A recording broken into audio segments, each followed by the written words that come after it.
Assalamualaikum warahmatullahi wabarakatuh. Innal hamdalillah nahmaduhu wa nasta'inuhu wa nastaghfiruh wa na'udzu billahi min syururi anfusina wa min sayyiati a'malina.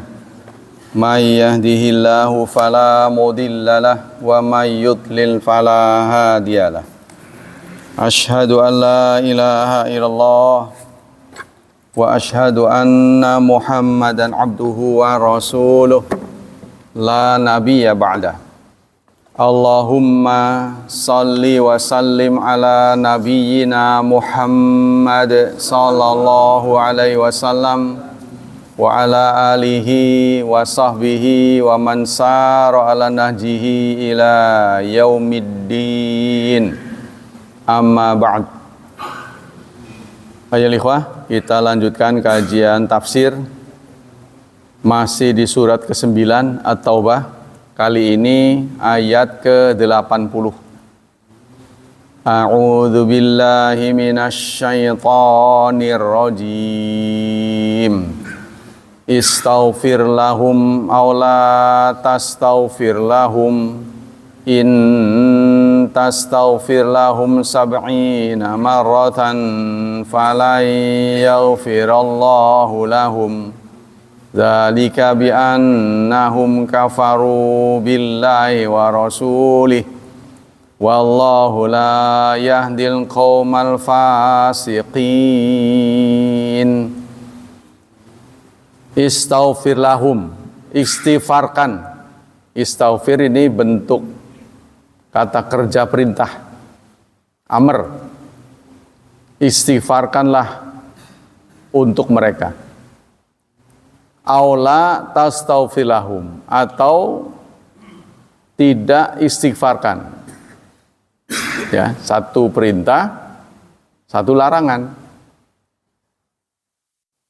Istighfarkan atau jangan. Tuh. Kan bingung ini.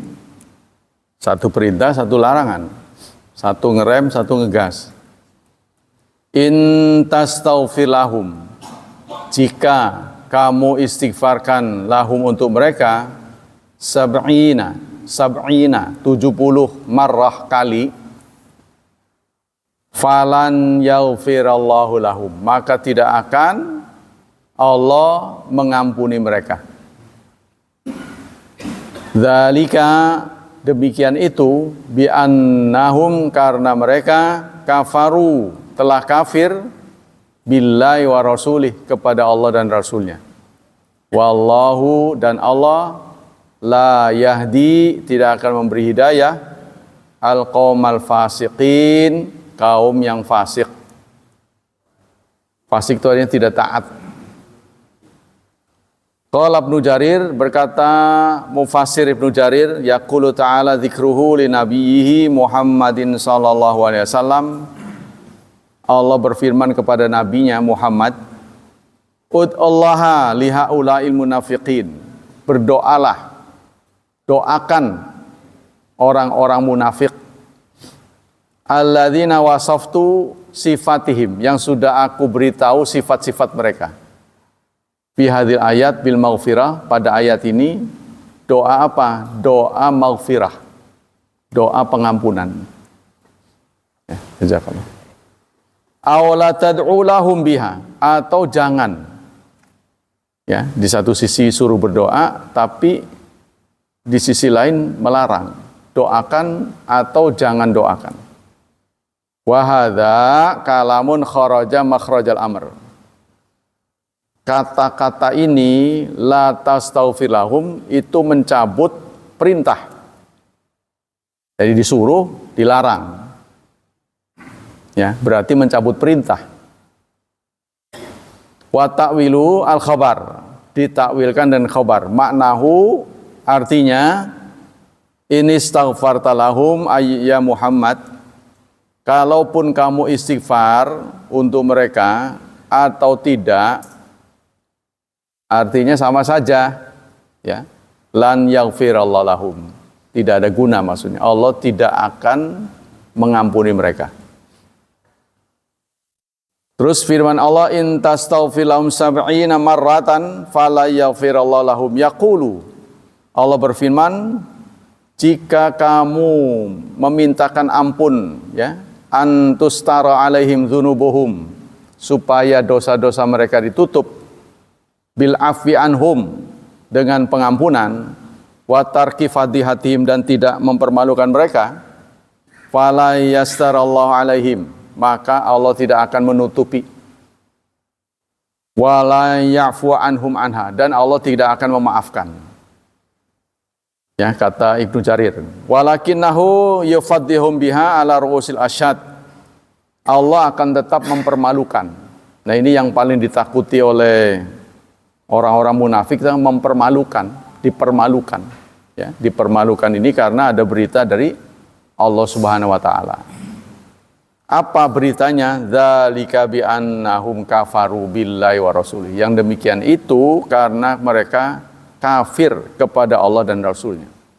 Jadi kalau dilihat dari permukaan, casing, ya, mereka menampakkan diri sebagai kaum muslimin, gerak-geriknya. Tapi Allah kan bisa membaca hati orang. Kita nggak bisa. Yang kita lihat ya penampakannya muslim. Tapi Allah memberitahu sesungguhnya hati mereka itu kufur. Tuh, hanya menampakkan saja, penampakan saja, penampilan saja. Wa hadzal fi'lu minallah bihim. Ini adalah, ya, dari Allah. Jadi ini perbuatan ini dari Allah. Yang mengatakan kufur itu bukan kita, tapi Allah. Kalau kita kan tidak boleh, ya. Sepanjang kita melihat orang itu penampilannya muslim, kita tidak boleh tuduh kafir. Tapi kalau Allah kan bisa membaca hati. Ya, alimum bidzati sudur. Allah mengetahui isi hati. Wallahu la yahdil qaumal fasiqin. Allah tidak akan memberi hidayah kepada kaum fasik. Yaqulu wallahu la yuwaffiq lil imani bihi wa bi rasuli min athari kufri bih. Allah tidak akan memberi taufik karena mereka kufur padanya. Wal khuruj an ta'atihi anil iman bihi wa rasuli, dan keluar dari ketaatannya karena tidak taat. Jadi disuruh nggak nurut. Itu menurut Ibnu Jarir.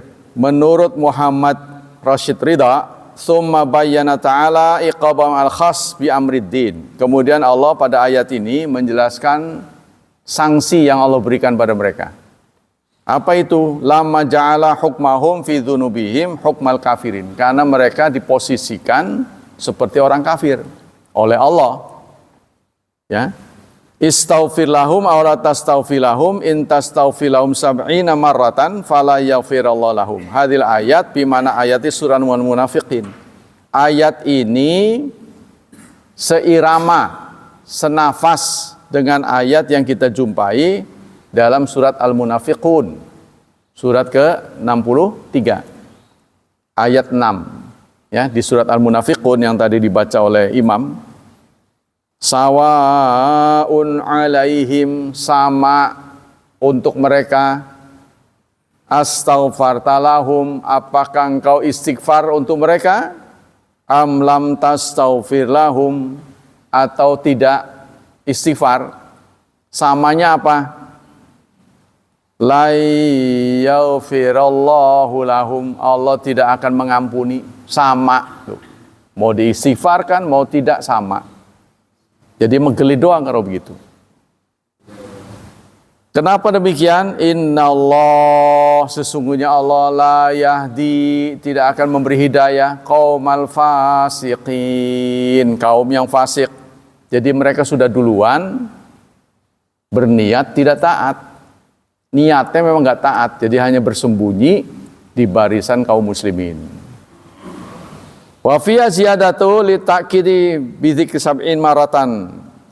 Pada ayat ini berbeda dengan yang di surat Al-Munafiqun, karena di ayat ini menyebut angka 70 balen.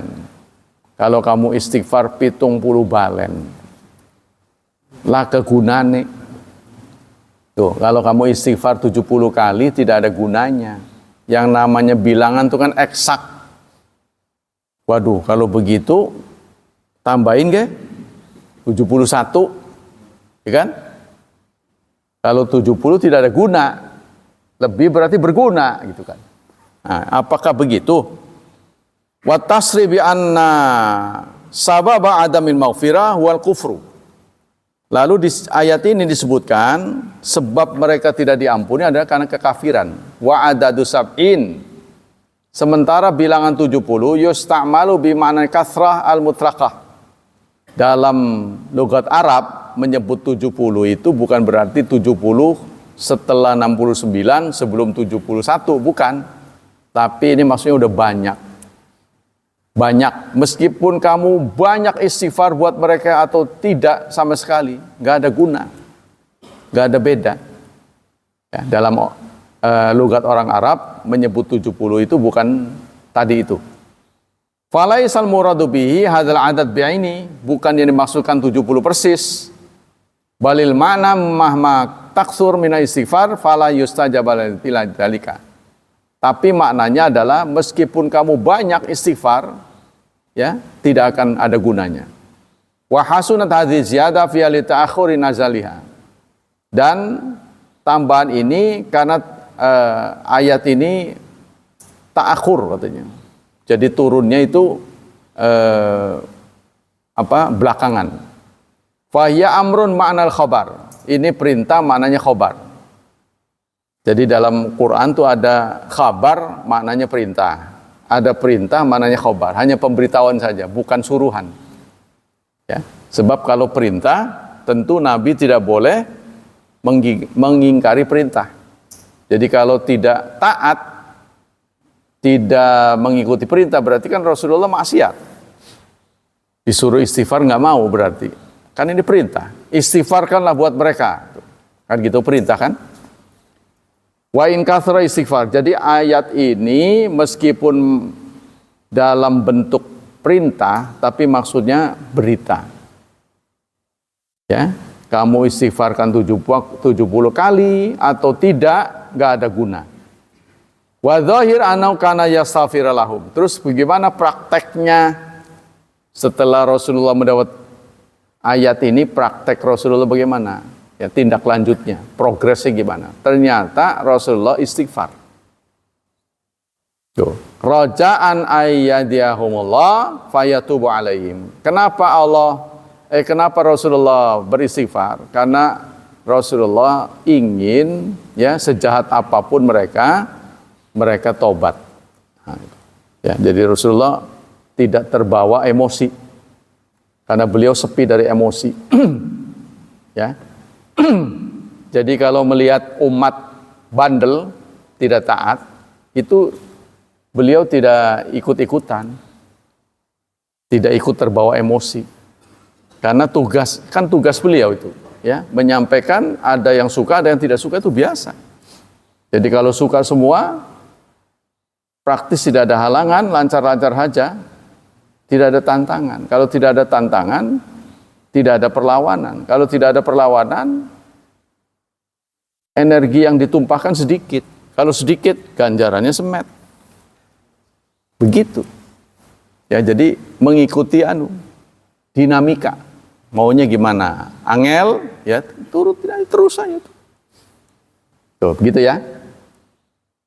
Jadi apa reaksi Rasulullah setelah ayat ini turun? Rasulullah membacakan doa, Allah maghfir li qaumi fa innahum la ya'lamun.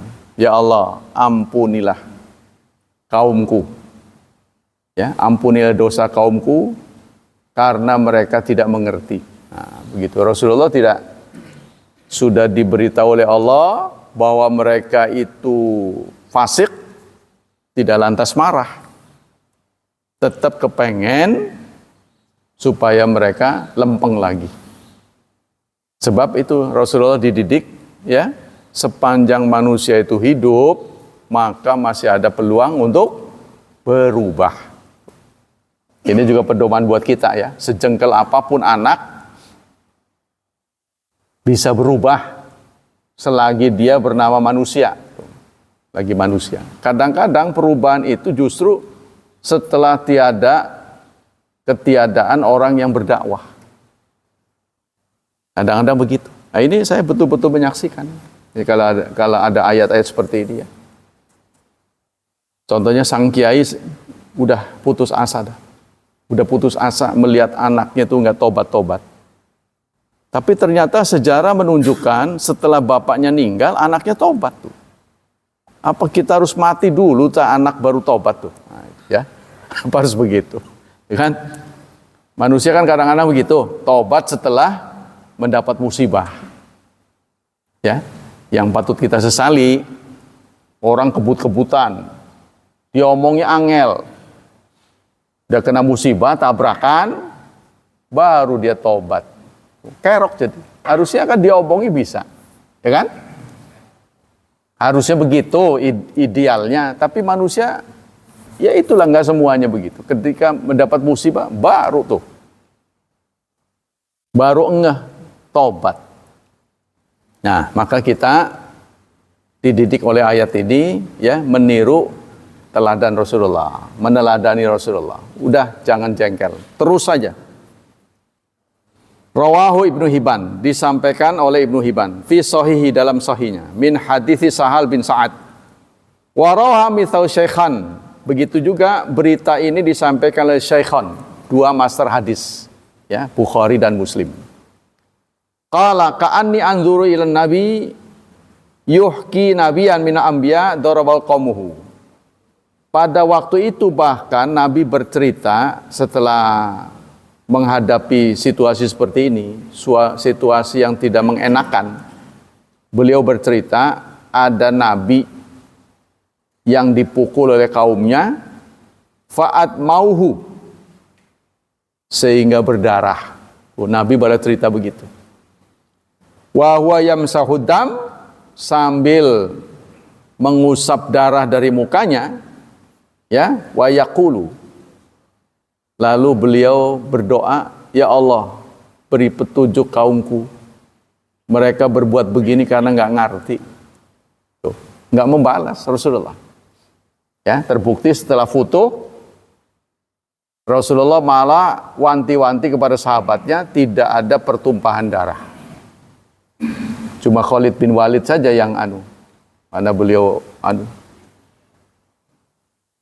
ya, ada yang ngalangi langsung jebret. Enggak ada. Iya, karena memang orang bawanya begitu militansinya tinggi ya, untuk menyelamatkan Nabi. Siapa itu kok ada mayat itu? Khalid itu. Bilangin nggak ada pertumpahan darah sekarang. Nah, maka kalau dalam sejarah itu namanya itu, kalau dalam bahasa kita itu kudeta tanpa darah. Kan begitu sebenarnya. Kalau bahasa jeleknya.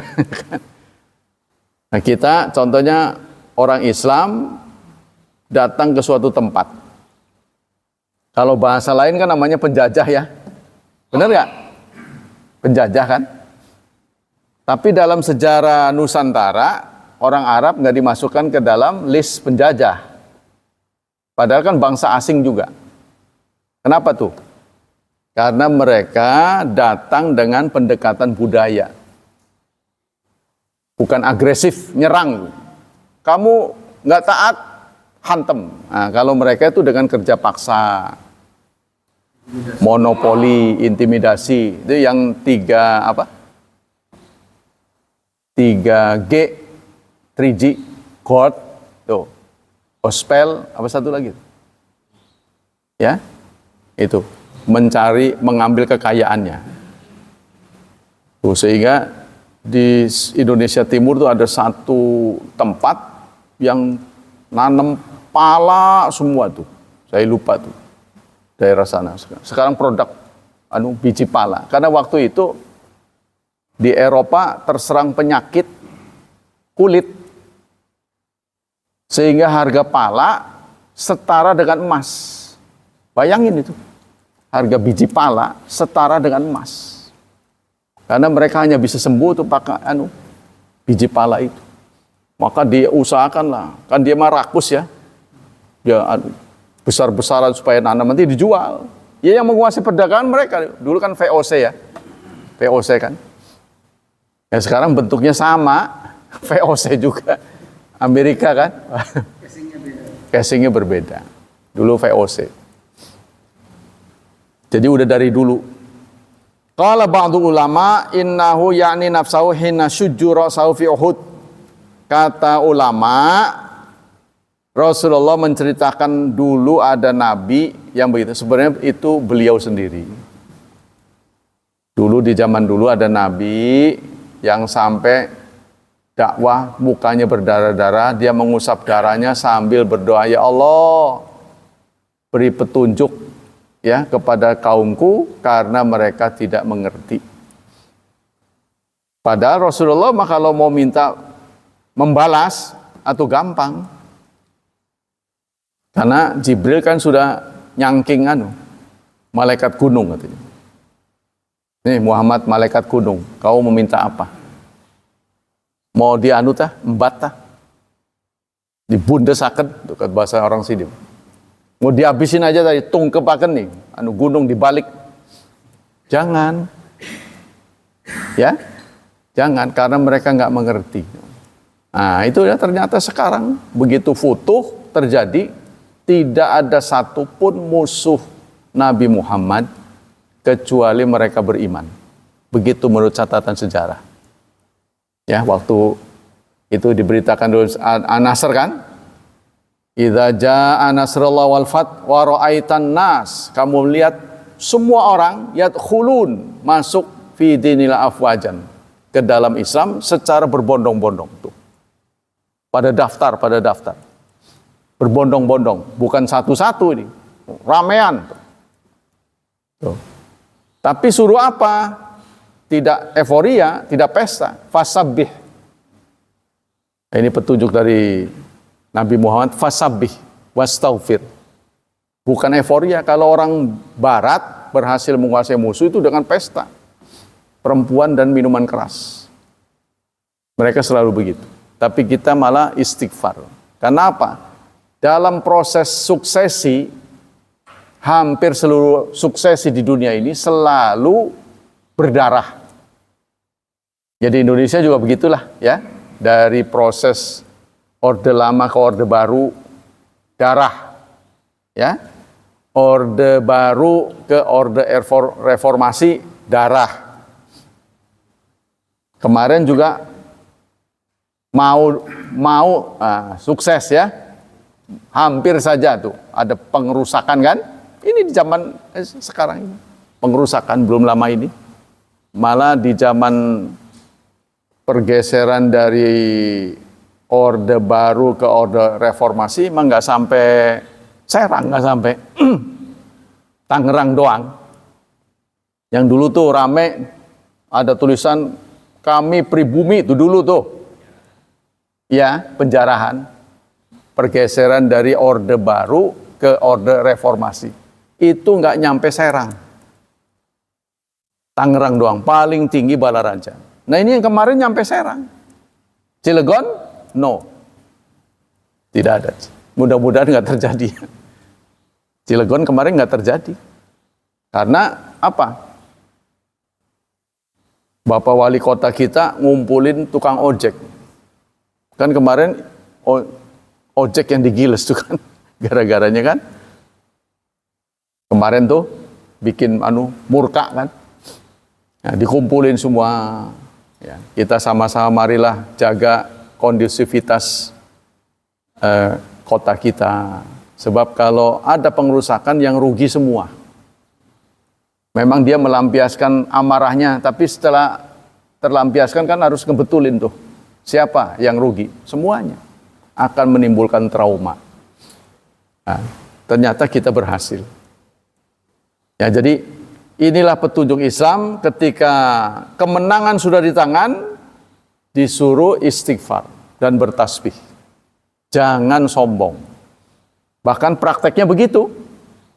Ya, pendekatan budaya. Terjadi perkawinan tuh ketika Islam datang. Ya, musuhnya menjadi mertua. Ya kan? Kan ada perkawinan tuh. Orang Arab tuh. Maka itulah ya, ini yang terjadi. Ma warada fi sunnah minan sahihah fi hukmul istighfaril munafiqin. Nah, sekarang hadis-hadis berkaitan dengan status hukum istighfar pada orang munafik. An Ibnu Umar lama tuwaffa Abdullah ibnu Ubay, lama tuwfiya Abdullah bin Ubay, jaa ibnu Abdullah bin Abdillah ila Rasulillah sallallahu alaihi wasallam fasa'alahu ayyutiyahu qamisahu yukaffan fihi abahu. Saat Abdullah bin Ubay wafat, anaknya datang. Nah, ini patut saya sampaikan sebelumnya. Abdullah bin Ubay ini terkenal munafik, ya, pentolan munafik. Tapi anaknya soleh luar biasa. Anaknya soleh, bapaknya pentolannya. Nah, saat bapaknya meninggal, anaknya datang kepada Nabi, minta kepada Nabi agar diberi gamisnya, jubahnya dikasih, ya, untuk dikafani dengan jubah itu. Fa'atahu, maka Rasulullah pun memberi. Tsumma sa'alahu ayyusalli alaih. Lalu anaknya minta agar ayahnya disolati oleh beliau. Faqama Rasulullah liyusalli alaih. Lalu Rasulullah nurut, mau nyolatin Abdullah bin Ubay atas permohonan anaknya. Faqama Umar fa'akhadha bi thawbi Rasulillahi. Lalu Umar berdiri, Umar bin Khattab, menarik baju Rasulullah. Tarik. Ya Rasulullah, punten Rasulullah, atusalli alaihi wa qad nahaka rabbuka an tusalli alaihi. Anda mau nyolatin juga? Kan sudah dilarang. Tuh, yang ngingetin Umar. Iya. Kan dilarang. Anda mau salat juga? Faqala Rasulullah innama khayyarani Allah. Kan Allah meminta saya memilih. Kan disuruh milih. Istighfarkan atau jangan, silahkan kamu lah. Kan ini kan suruh milih. Ya. Istighfarkanlah mereka atau nggak usah. Nah, terserah Anda. Tuh. Wa sa'aziduhu ala sab'in. Kan di situ meskipun kamu istighfarkan 70 kali tidak ada guna.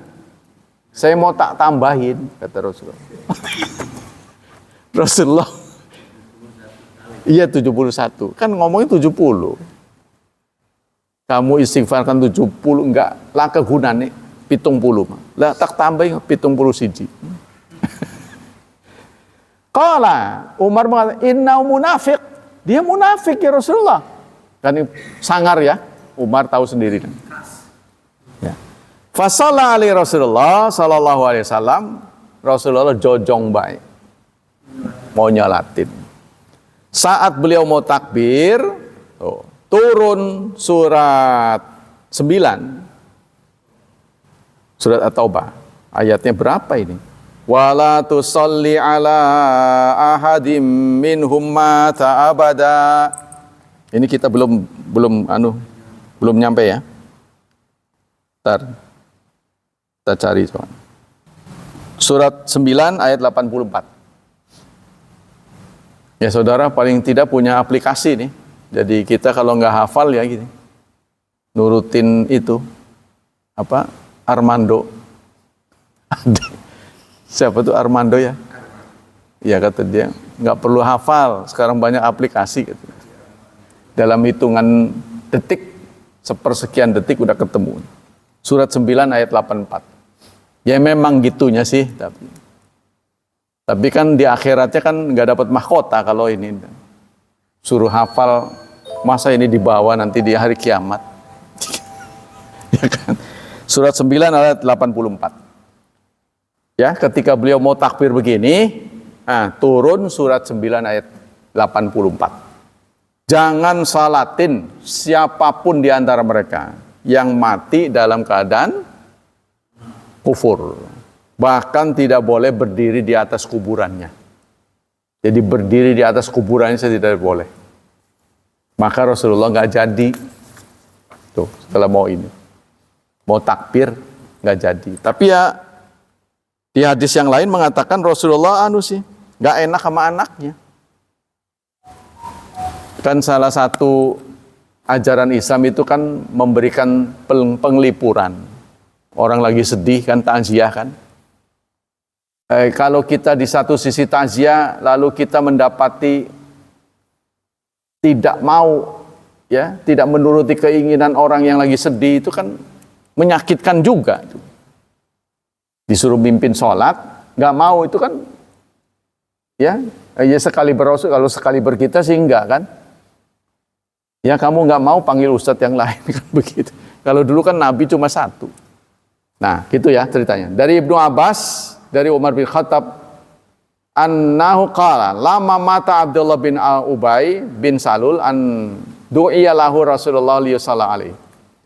Saat Abdullah bin Ubay bin Salul wafat, ya Rasulullah diundang untuk menyalatinya. Fala maqama Rasulullah, setelah beliau berdiri siap-siap untuk salat, wasabatai fakultu, aku membisiki. Nah, kata Umar, ya Rasulullah, atusalli ala ibni Ubay? Anda mau nyolatin Abdullah bin Ubay? Waqad qala yauma kadza wa kadza, padahal dia sudah menyakiti Anda. Terus diungkap oleh Umar anunya bla bla bla bla gitu ya. A'dada alaihi qaulu. Ucapan-ucapan yang pernah diingat oleh Umar disampaikan pada Rasulullah. Itu orang kan ngomongnya begini-begini pada Anda. Fatabas sama Rasulullah. Rasulullah tersenyum. Bukannya ikut jengkel, senyum. Premen. Wa qala akhir anni ya Umar, beri waktu padaku ya Umar. Tuh. Fala ma aktsarat alaikala inni khuyyirat fakhtartu. Tapi Umar tidak berhenti di situ. Ngomong lagi. Mauan bla bla bla, sebut lagi dosa-dosa si Abdullah bin Ubay. Ya. Maka ketika Umar memperbanyak menyebut hal-hal yang tidak baik, kesalahan-kesalahan si jenazah ini, lalu Rasulullah mengatakan, inni khuyyirtu, aku disuruh milih ya Umar. Fakhtartu, lalu aku memilih menyolatkan. Tuh. Lau a'lamu anni qad in zittu ala sab'in yughfar lahum la zittu alaiha. Siapa tahu kalau saya istighfarkan 71 mah diampuni. Tuh, kata Nabi Muhammad sallallahu alaihi wasallam. Qala fa shalla alaihi Rasulullah tsumman sarafa. Lalu Rasulullah memulai salat. Falam yamkus ila yasiran, belum selesai salatnya katanya. Jadi kalau dalam hadis ini beliau sudah salat. Kalau tadi belum. Baru mau ya turun ayat. Tapi kalau ini sudah jadi lagi salat. Salat belum lama turun ayat ini. Tuh, ya, surat tadi tuh. Surat 9 ayat 84. Wala tusalli ala ahadim minhum atada ila wahum fasiqun fa'ajibtu ba'du min jur'ati ala Rasulillah yauma idzin. Maka kata Umar, saya bangga dengan keberanianku. Kata Umar, kan bener kan? Allah berarti membenarkan aku. Kata Umar. Jadi Rasulullah sampai batal karena aku. Sebelum takbir ketiga ya? Sebelum takbir ketiga berarti. Iya, belum, ini sudah masuk cuma belum selesai. Iya, belum takbir ketiga. Iya. Jadi dibatalin. Tuh, benar kan saya? Saya bangga dengan keberanianku. Kata Umar yang cerita. Ya begitulah ya. Dinamika sahabat tuh begitu. Jadi bukan ria ini mah. Apa yang dilakukan Umar bukan. Karena ria itu kan pengen dilihat manusia. Kalau ini kan pengen dinilai oleh Allah. Tuh, Allah berarti benarkan saya. Ya? Iya, mengingatkan Rasulullah. Berhasil saya gitu. Bukan karena pengen dilihat orang, tapi Allah membenarkan. Karena ada kata-kata Umar yang dibenarkan. Salah satunya jilbab kan? Salah satunya jilbab turun itu karena Umar yang risih. Karena perempuan-perempuan nggak pakai jilbab, waduh, kalau Allah menurunkan ayat yang menyuruh nutup, turun ayat tuh. Umar pernah ngomong begitu, turun. Nah, itulah kebanggaan dari ya. Kan ada hadis kalau nggak salah. Jadi kalau seseorang memakai sesuatu yang dari Rasul, orang ini tidak akan tersinggung neraka. Nah, Abdullah bin Ubay ini kan di kafani pakai jubahnya Rasul. Gimana ya? Nah, itu saya nggak tahu tuh. Makanya kalau sampai keyakinan seperti itu salah, pasti kan apa-apaan kamu minta jubah, kan pasti begitu Rasulullah.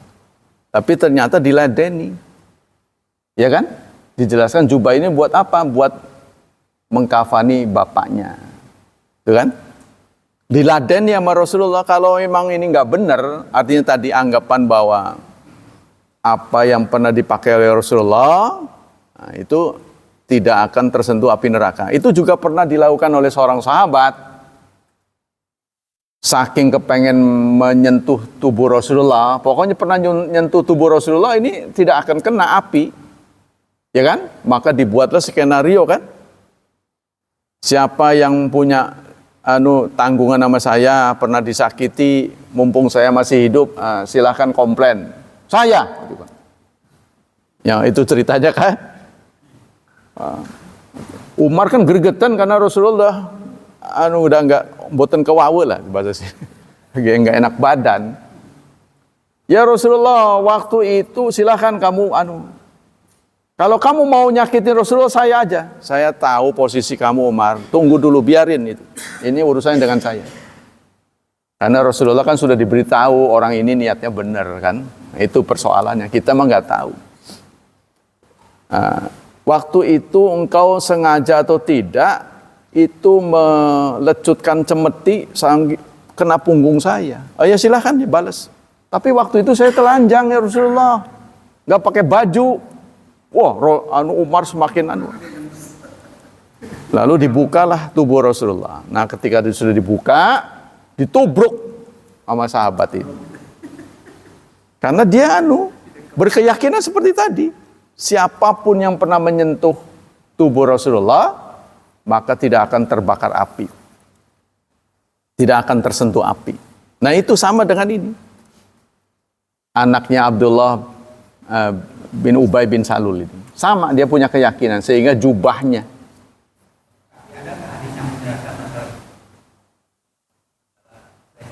Yaitu namanya kalau namanya ikrar, namanya takrir. Jadi perbuatan Rasulullah itu nggak perlu ngomong.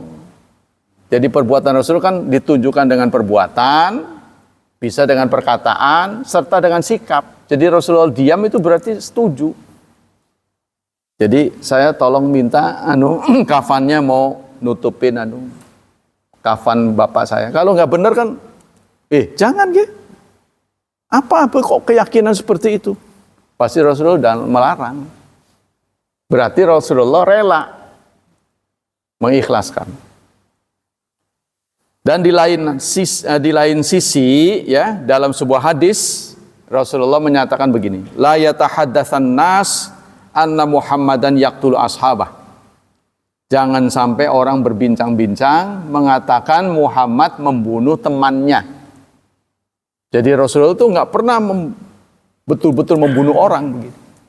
Walaupun beliau memimpin perang, itu belum pernah membunuh temannya. Jadi kalau musuhnya pernah. Tapi kalau temannya ini kan orang munafik ini teman, karena dia masuk ke dalam barisan umat Islam, walaupun hatinya nggak ikhlas ya. Yang bisa membaca hati kan Allah. Tapi karena dia masuk dalam barisan umat Islam, kenapa orang munafik tidak dibunuh? Ya ini Rasulullah pernah mengatakan, jangan sampai orang berbincang-bincang bahwa Muhammad membunuh temannya. Tuh, lihat tuh, temannya jadi bunuh. Jadi Rasulullah nggak pernah menahan diri untuk tidak membunuh teman yang nyeleneh, tidak taat pada beliau. Ya, jadi hadis-hadis ini menjelaskan kepada kita Wa hakadha yakunu uswatun lida'iyah. Kata ini pengarang ini menjadi uswah bagi dai li fi tasarrufatihi, dalam tasarrufnya, dalam kehidupan sehari-hari. Fal umur mabtuta fiha wal maktu fiha la majala fiha lil muhabbat wal madarah. Segala urusan yang sudah dipastikan memang kita tidak bisa menghindar. Ya. Tetapi yang belum pasti seperti orang yang menampakkan diri sebagai kaum muslimin, tidak boleh kita judge. Tuh, kita tidak boleh memutuskan dia kafir, nggak boleh. Kalau dia masih suka masuk dalam barisan umat Islam. Ya kan ada komentar-komentarnya selalu menyudutkan umat Islam. Ketika umat Islam dengan non-Islam bertengkar, dia berdiri di sana. Tapi tidak mau melepaskan dirinya untuk mengatakan tidak muslim, tidak. Saya Islam. Tapi aneh setiap komentar membela sana. Ketika bertengkar dia ngebela sono. Aneh gitu. Ya, jadi tanda-tandanya begitu. Nah, tapi dia nggak bersedia untuk meninggalkan Islam. Nah, itulah kita tetap tidak boleh menjudge ya. Nah, itu. Ini dalam Islam begitu. Apalagi yang nyata-nyata Muslim. Karena ini masalah ijtihadiyah. Yang tahu, kalau dalam surat At-Taubah nanti ada menjelang akhir ya. Tidak boleh orang musyrik ayastaghfiru lil musyrikin setelah kenyataan bahwa mereka musyrik pada Allah, kecuali setelah kenyataan. Jadi kalau belum nyata kita tidak boleh. Idza uridu yataratabu ala muradati mafsadan fal majalu fi hadzal bab maftuhun. Fanarjalla ayakuna mimman suddida wa fiqa ila ridha rabbi wattaba'a sunnatan nabi. Maka kita berharap semoga kita mengikuti sunnah Rasulullah. Ya, untuk tidak mudah menuduh orang. Jadi kepada yang belum benar kita tetap harap ya mudah-mudahan Allah beri hidayah. Begitu aja. Karena dulu itu ada juga seorang petinggi ya, angkatan laut Sudomo. Pernah ingat? Nah, apa yang dia lakukan? Benci bukan main sama umat Islam kan? Tapi apa yang terjadi? Menjelang udah tuanya tobat ya. Tobat. Lah orang kan wah dasar baik. Nah, ya itu terserah Allah kan. Kita nggak bisa menuduh kan. Dia tobat. Tuh. Nah, jadi kita tidak bisa menuduh orang. Jadi sepanjang masih ada kesempatan, ya mungkin saja. Wallahu a'lam. Tadi Rasulullah aja disuruh milih.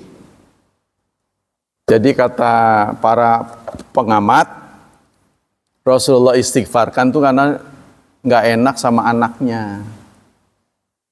Jadi soal dikabulkan atau tidak, itu kan urusan Allah, bukan urusan kita. Jadi kita penampakannya tetap meladeni permintaan anaknya. Jadi Rasulullah istighfar itu atas permintaan anaknya. Bukan karena ansih melihat bapaknya. Karena anak Abdullah bin Ubay ini soleh, taat pada Rasulullah. Jadi nggak enak. Yang minta kan dia.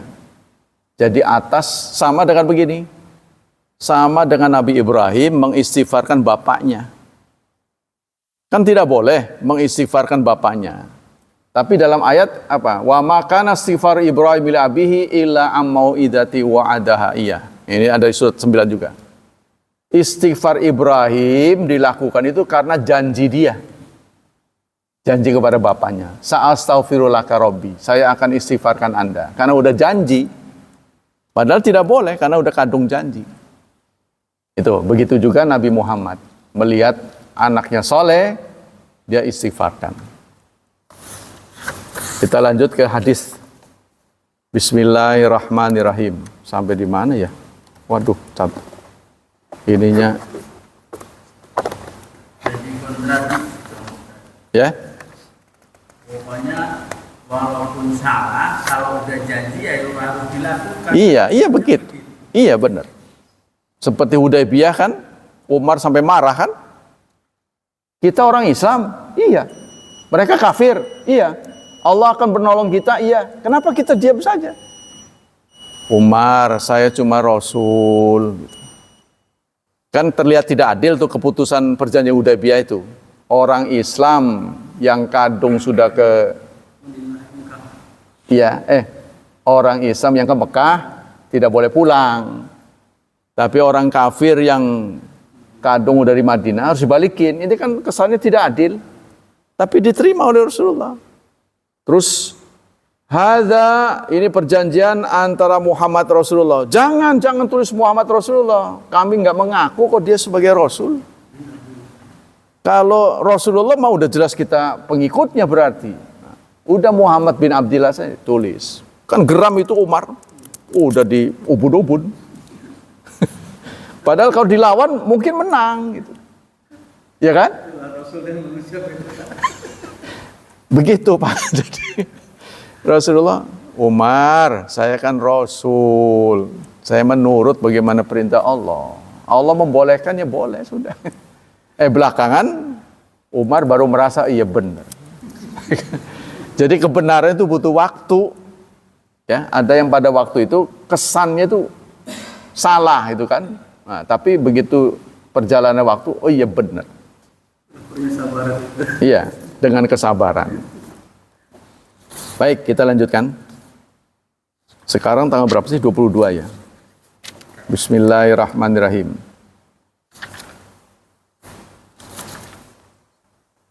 Nah, sekarang babu majafil ittija' ba'da rakaatil fajr. Bab tentang tidur miring setelah 2 rakaat fajar sebelum subuh.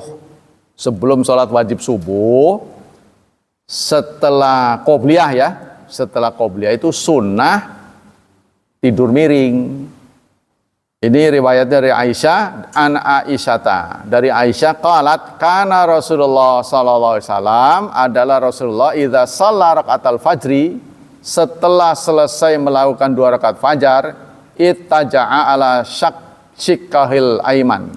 Beliau tidur-tidur di atas sebelah kanan. Ya, jadi kalau kita habis sholat tuh sunnahnya begitu. Begini. Sambil nunggu qomat. Bukan sholat terus, bukan. Jadi sholat cuma 2 rakaat saja. Terus, tapi ini kalau dibahas nanti nih tidak selalu begitu Rasulullah. Tapi tetap sunnah. Sebentar ya? Ya, sebentar. Jadi Rasulullah kalau Aisyah menemani, beliau ngobrol. Tuh setelah sholat, kan beliau sholatnya di rumah soalnya. Ya, ngobrol. Tapi kalau Aisyah tidak menemani, beliau tidur miring begitu. Ya, setelah itu qomat, baru beliau datang. Ya, kita lanjut. Jadi Rasulullah diberitakan oleh Aisyah menjelang sholat subuh yang wajib, ya, setelah sholat sunnah, beliau tidur miring. Nah, tapi di hadis-hadis yang lain disebutkan tidak selalu. Berarti tidak terus-terusan. Katanya kalau ditemani Aisyah, beliau ngobrol dulu. Kalau ada Aisyahnya. Tapi kalau tidak ada yang teman ngobrol, beliau tidur miring. Begitu juga diberitakan oleh Abu Hurairah, karena Rasulullah SAW idza shalal fajra ittaja'a. Beliau diberitakan oleh Abu Hurairah dalam hadis sahih, apabila Rasulullah selesai melakukan sholat sunnah fajar, beliau tidur miring. Kemudian bau man tahaddatsa ba'da fajri walam yattaji'. Bagaimana kalau orang ya setelah sholat sunnah fajar ngobrol tapi belum tidur miring? Dari Aisyah qalat inna nabiyya kana idza shalla, diriwayatkan oleh Aisyah, Nabi kalau udah sholat sunnah 2 rakaat, kuntu fa in kuntu mustaiqidatan, kalau saya sadar, kalau saya lagi melek, ya kata Aisyah, haddatsani, beliau ngobrol dengan aku. Nah ini tadi yang saya sampaikan. Jadi beliau kalau ada aku, dia ngobrol dulu walaupun sudah sholat sunnah. Sholat itunya belum. Wa ila, kalau tidak ada aku, ittaja'a, beliau tidur miring hatta yu'adzana bis-shalah, sampai azan, sampai qomat. Maksudnya disebut azan ini karena azan kedua ya. Qomat maksudnya. Sampai qomat. Lalu wa bidzalika ihtaja a'imma ala qaw adamil wujub. Karena berdasarkan hadis ini ya, para imam mengatakan tidur miring itu bukan wajib. Nah, karena beliau itu tidak selalu, ya. Ada lagi yang mengatakan berita-berita ini membuat yustawu dzalika ilal mustahid, lil mutahajjid, untuk orang yang tahajud. Orang malamnya udah bangun malam, nah dia rada ngantuk-ngantuk gitu ya, nah dia tiduran menjelang sholat subuh. Babu majafi arba'i qabla dzuri wa ba'daha. Bab tentang sholat 4 rakaat sebelum dan sesudah zuhur. Sebelum zuhur 4 rakaat, sesudah zuhur 4 rakaat. Ya, kita ketahui sholat sunnah 4 rakaat sebelum zuhur itu dinilai oleh para ahli mu'akadah. Ya, sebelumnya 2 tapi dilakukan 2. Nah, setelahnya ini yang 2 mu'akadah, yang 2 lagi goir mu'akadah, tapi 4 juga. Ya, kalau yang sebelumnya 4-4-nya itu mu'akadah, tapi dijalankan 2. Sesudahnya 4 juga, cuma yang 2 itu mu'akadah, yang 2 lagi tidak mu'akadah. Tidak begitu sering Rasulullah. Nah, dalam hadis ini dari Ummu Habibah, zaujin Nabi, istri Nabi, qalat, beliau berkata, qala Rasulullah sallallahu alaihi wasallam. Bersabda Rasulullah sallallahu alaihi wasallam. Jadi kita lihat berdasarkan pengamatan dan ucapan, ya. Hadis yang kuat itu ucapan. Jadi kalau Rasulullah menginstruksikan gitu kan. Rasulullah menginstruksikan man shalla 4 rakaat qabla zuhri, barang siapa yang salat 4 rakaat sebelum zuhur dan 4 setelahnya, haramallahu lahmahu 'alan nar, maka Allah haramkan dagingnya di atas neraka. Tuh. Hadis ini sahih, dirawikan oleh Nasa'i. Tuh. Ya. Jadi barang siapa yang menjalani salat 4 sebelum, 4 sesudah, maka Allah haramkan dagingnya terbakar oleh neraka. Hadis sahih. Nah, sudah habis waktunya.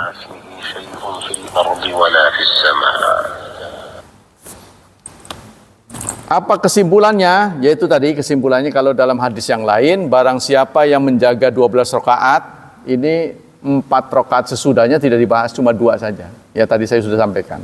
Maka Allah akan bangunkan satu kapling di surga. Kalau hadis yang lain. Kalau ini, barang siapa yang sholat 4 sebelum, 4 sesudah, ya, maka Allah haramkan masuk neraka. Tuh, janji dari Rasulullah. Qultu bal hadzal isnad li Haji Abdullah Sya'bi bin Muhammad wa Muhajir. Itulah kesimpulannya. Oh, kalau Jumat kita boleh sholat sebelum azan sebanyak-banyaknya, tidak ada batas. Bukan qobla. Bukan qobla. Kalau qobla itu kan setelah azan sebelum qomat. Ya, kalau ini mah sebelum azan. Kita kan sunahnya datang duluan sampai ada janji yang datangnya gasik sama dengan berkurban unta sampai ke telur kan. Nah, itu makin dekat. Tapi untuk khatib, ya, bagusnya setelah azan masuk masjid tuh, bagusnya. Jadi justru dia masuk langsung azan. Jadi khatib itu masuk, enggak sholat tahiyatul masjid dulu, langsung ke mimbar, assalamualaikum warahmatullahi wabarakatuh, baru azan. Bagusnya begitu. Nah, bagaimana kita kalau bukan khatib? Nah, kita sunnahnya datang duluan sebelum khatib. Karena ada hadis yang mengatakan khatib masuk, malaikat menutup buku. Tuh, gitu.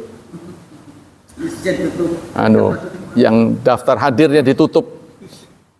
Ya, kita boleh sholat sembarang rakaat, yang penting 2 sekenyang-kenyangnya sebelum azan. Nah, setelah azan tidak ada sholat. Setelah selesai Jumatan, kita ada 2 pilihan. Sholat di masjid atau sholat di rumah. Kalau sholat di masjid, 4 rakaat 2. Kalau kita sholat ibadah Jumat di masjid, 2, jadi 4. Tapi kalau kita sholat di rumah, 2. Ini disunahkan apa enggak ngobrol dengan istri? Ya Rasulullah nggak ada petunjuknya.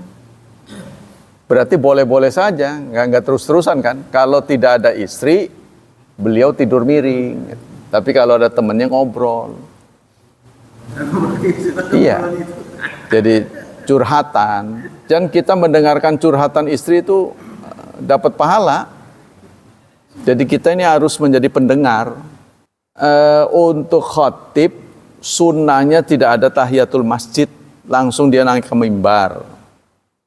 Ya kan? Setelah assalamualaikum warahmatullahi wabarakatuh kan langsung adzan. Bagusnya begitu. Nah kita yang bukan jadi khotib, sunnahnya sebelum khotib datang. Jadi kepada siapa dulu ini posisinya. Tapi kita rata-rata kayaknya jadi khotib semua ya. Orang datangnya ke kari. Kalau belum adzan belum ke masjid. Demikianlah hadirin. Jadi singkatnya ya kita hati-hatilah. Usahakan datang Jumat itu sebelum khotib. Ya walaupun berapa menit gitu. Usahakan khotib jangan terlalu buru-buru sih. Ya. Demikian hadirin hafidhani hafidhakumullah kajian pagi ini. Semoga Allah memberikan pahala yang berlipat untuk kita. Semoga Allah tetap menjaga dan melindungi kita dari wabah dan fitnah, dari syubhat dan syahwat. Tidak lupa kita berdoa untuk anak-anak kita. Semoga Allah mudahkan hidup mereka. Allah berkahi. Serta Allah takdirkan mereka menjadi hambanya yang saleh dan salihat. Subhanakallah wa bihamdika. Asyhadu alla ilaha illa anta astaghfiruka wa atubu ilaik. Wassalamualaikum warahmatullahi wabarakatuh.